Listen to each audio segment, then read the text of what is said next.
soir, nos mémoires du zinc sont consacrées à Julien Clerc pour la sortie de ce coffret.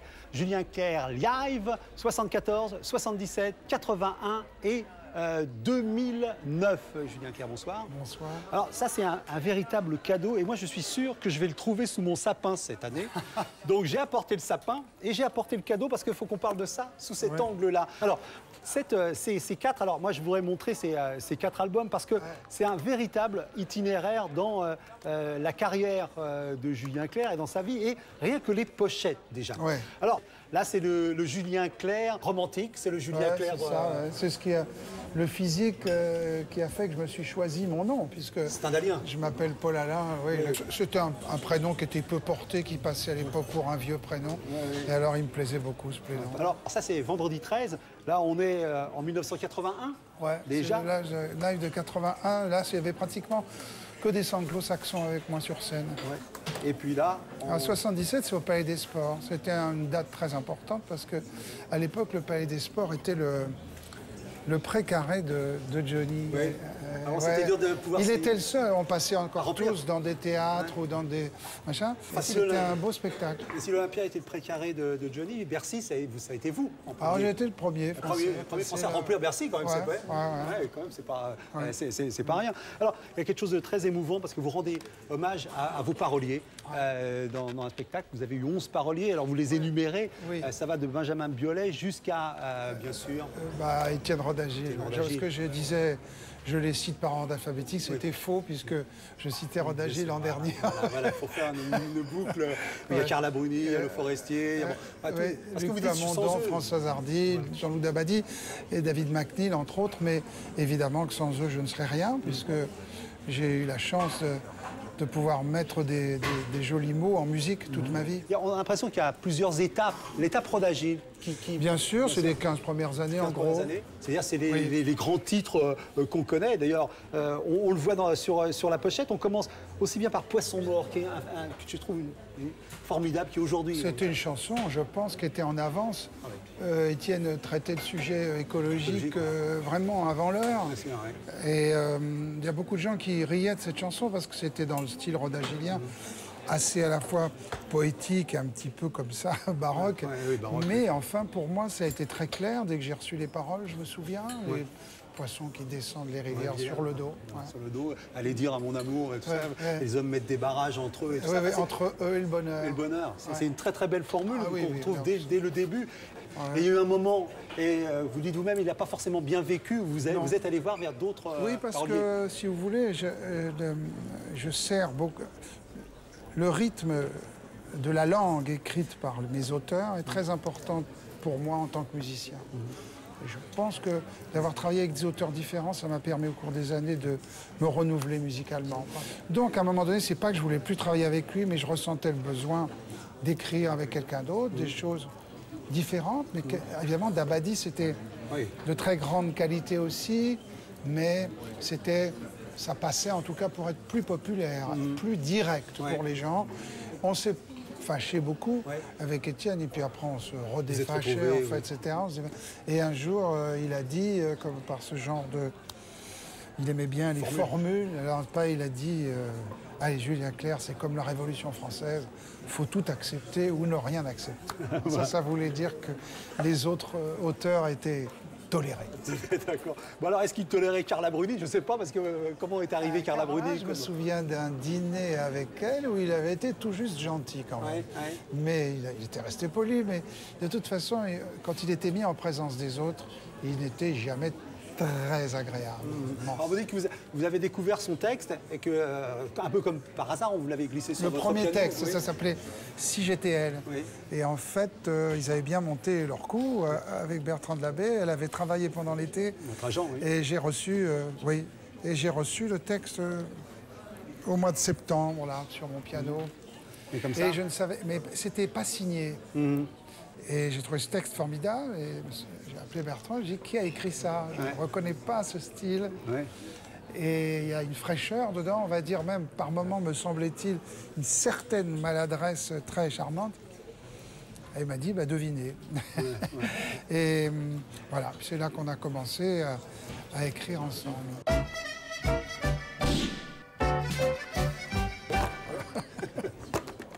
Alors, quand je vous ai vu frapper comme ça m'a fait penser à votre incident avec Patrick Devers. Oh.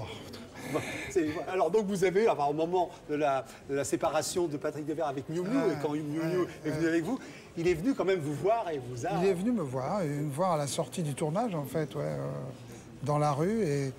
Et en fait, j'ai vu que ça allait partir, en fait, à la façon dont il me parlait.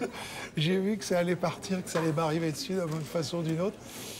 Et j'ai un petit peu esquivé le coup de poing, mais enfin, je l'ai quand même pris. Ça m'a fait mal un certain temps. Oui, c'était un petit rappel, c'était entre le punching ball, Foreman, c'était pas Foreman. Après, on s'est reparlé par la suite, et puis évidemment, les choses étaient arrangées, puis on s'était parlé pour, j'ai envie de dire, notre fille, bien sûr. Angèle. Qui a pris votre nom à 17 ans, qui a demandé à ce que ça a été une des belles surprises de ma vie, récompense, j'ai envie de dire, parce qu'à 17 ans, ça lui avait pris quand même un certain temps avant de... Et vraiment, c'est une décision, comme on fait à cet âge-là, une décision réfléchie.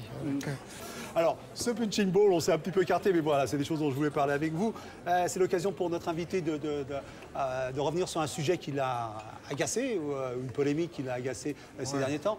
Qu'est-ce que vous avez choisi? Non, évidemment que j'ai choisi le Téléthon, parce que j'ai été surpris un peu par la soudaineté de l'attaque, cela dit... De Pierre Berger. L'attaque de Pierre Berger, ouais. Mais bon, cela dit, la directrice du Téléthon, qui est une personne... vraiment formidable et qui, faisant partie des gens qui en ont souffert dans leur cœur, en perdant un fils, m'a dit que c'était chaque année un peu. Donc. Chaque année, oui, et il choisissait un peu sa période, paraît-il. Mais moi, j'ai pas du tout envie de polémiquer, mais c'est vrai que ça m'a touché, et surtout ce qui m'a touché, c'est la façon, je ne pense pas qu'on puisse opposer deux œuvres. Je pense que toute grande œuvre est noble et mérite qu'on en parle et qu'on soit généreux. Donc je ne pense pas qu'on puisse opposer des œuvres. Et puis regardez, l'année où il y a eu le tsunami, les gens n'ont jamais été aussi généreux. Ils ont donné, en tout cas au Téléthon cette année-là, et pour le tsunami, beaucoup plus que ce qu'on attendait. Voilà. Donc je pense que c'est pas très sain de... Voilà. Bon, en tout cas, la meilleure réponse, tout un chacun a les coordonnées sur l'écran, d'appeler le 36-37 pour faire ses sons. Voilà, je crois que c'est la meilleure réponse à donner. Ouais, vous savez, moi j'ai été... Vous savez, quand vous êtes... Ça change votre vie. Quand vous êtes plongé là-dedans, pendant tout un week-end, et je n'étais que le parrain pour la télé pendant un week-end, je vous assure, ça change votre vie. Et je tenais beaucoup, moi je me souviens en tant que parrain, à voir où allait l'argent. Parce que c'est toujours, dans toutes ces causes, je me demande toujours, on se pose tous la question, parce qu'on sait qu'il y a eu tellement de malhonnêteté. Et je vous jure que quand vous allez visiter là-bas, les trucs, leurs installations, leurs locaux et au travail, les chercheurs, je vous assure que vous voyez où passe l'argent.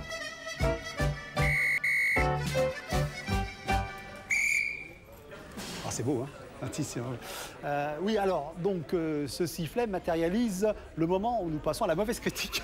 C'est-à-dire qu'on a trouvé, on a eu un peu de mal dans Marianne. C'est une critique à propos de l'album Double Enfance, une critique d'Olivier Maison dans Marianne, le dernier Julien Clerc pour les fans seulement, ce qui est déjà beaucoup. Les auteurs les plus en vue ont prêté leurs mots pour ce retour, Maxime Le Forestier, Carla Bruni et bien sûr Rod Agile. Pourtant, Julien Clerc lui-même ne semble pas convaincu de son retour. La voix est peu concernée, des mélodies peu inspirées. Double Enfance ressemble à un lot de diamants. Il faut acheter des pierres ordinaires pour acquérir celles qui vous intéressent. Une vie de rien qui ouvre l'album laisse présager le meilleur. Le reste n'est ni bon ni mauvais, il est convenu. De la fadeur avant toute chose et de la nostalgie. Les chansons invitent à la comparaison, au souvenir, et ce n'est jamais bon. Voilà, c'est ce que pense Olivier Maison. Il y avait eu, en fait, pour cet album, il y avait eu 2 ou 3 pas très bonnes critiques, effectivement. Mais c'est à quoi vous n'êtes pas habitué. J'ai été assez gâté, moi, dans ma vie. Je crois que les critiques ont été, en gros, globalement, pas méchant. Je me souviens d'un spectacle de Goldman où il avait mis dans le programme toutes les mauvaises critiques qu'il avait. C'était terrible, terrible. Je m'étais dit, et je me souviens en lisant ce programme, je m'étais dit qu'est-ce que ça me ferait à moi si j'avais eu ce lot de mauvaises critiques là, qui était l'artiste à l'époque peut-être le plus populaire de France. Mais je crois que ça fait partie de la règle du jeu.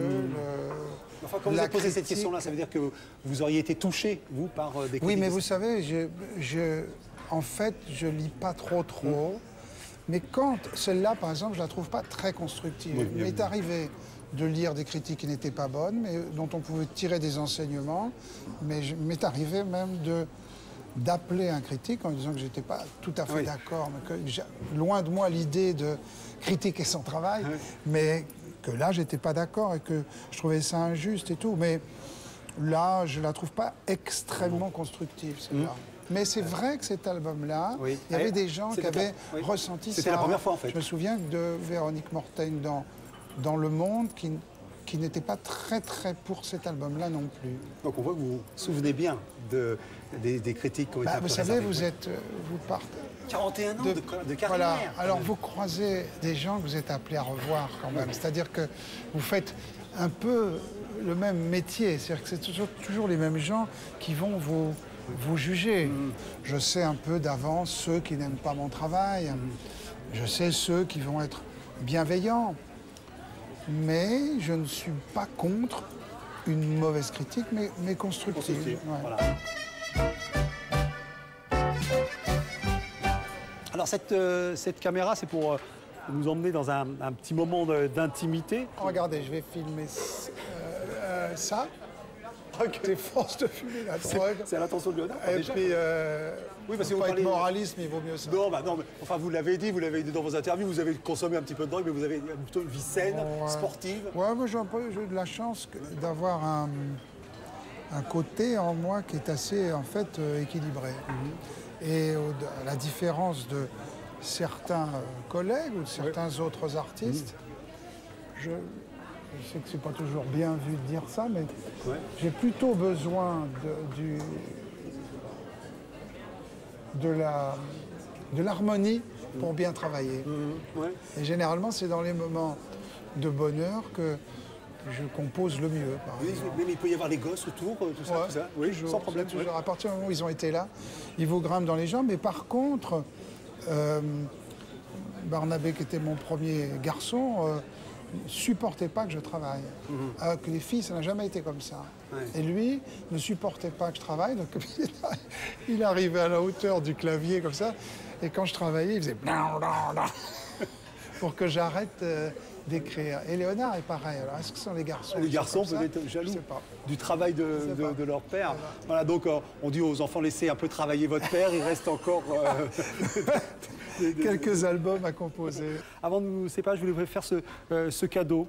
Miles Davis, textuel, la Cité de la musique, qui sont les photos qui représentent, qui ont donné lieu à une exposition. Je crois que Miles Davis, vous avez fait... C'est l'exposition qui est à la Cité de la musique. Voilà, absolument. Ça, et vous croiserez bien sûr Juliette Gréco et les amours de Juliette Gréco et de Miles Davis. Merci beaucoup. Voilà, Julien Clerc, on parlait avec vous de ce formidable cadeau de Noël, tous au sapin, si je puis dire. Julien Clerc, live 74, 77, 81 et 2009. Merci. Merci beaucoup.